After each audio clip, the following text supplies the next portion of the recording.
Good morning mga kaluds. Isang mapagpalang araw sa lahat mga kaluds. Dating gawin na naman tayo mga kaluds. Maaga pa naman magpapakain na naman tayo ng ating mga native chicken o bisayang manok nga. Tingnan nyo mga kaluds. Yan ang itlog, tingnan nyo, napakarami mga lods. Yan po ang pangunang itlog yan lods. Yung unang inahin mga lods. Tingnan natin mga lods kung may napipisa na ba wala. Wala pa. May ilang araw na lods, mapipisa niya ang ating mga native chicken. Sa mga hindi pa na-subscribe, and please subscribe my YouTube channel. Sana marabo tayo ng 1,000 subscriber and 4,000 watch hours mga lods.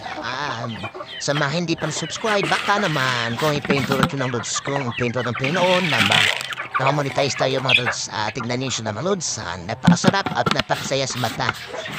Payong-payo. Palagi ito ginaaral sa vlog natin mga lods. Kung may bakante ngayon ito baka naman mag-alaga tayo ng native chicken lods. Kasi madali lang po alaga ng native chicken. Ayos na yan lods. Pwede niyo pagkakitaan at pwede niyo pang ulam. Malaking tipid lods, maniwala kayo lods. Malaking tipid sa ulam. Kapag may native chicken tayo sa bakuran natin mga lods. Mahal po ang panahon na yun. Mahal po ang bilihin ngayon, maniwala lods. Malaking tipid talaga lods kapag may native chicken. Shout out sa mga hindi pa sa mga hindi pa nak-subscribe, and please subscribe my YouTube channel, and maraming salamat, and see you next video mga amigo. Bye bye.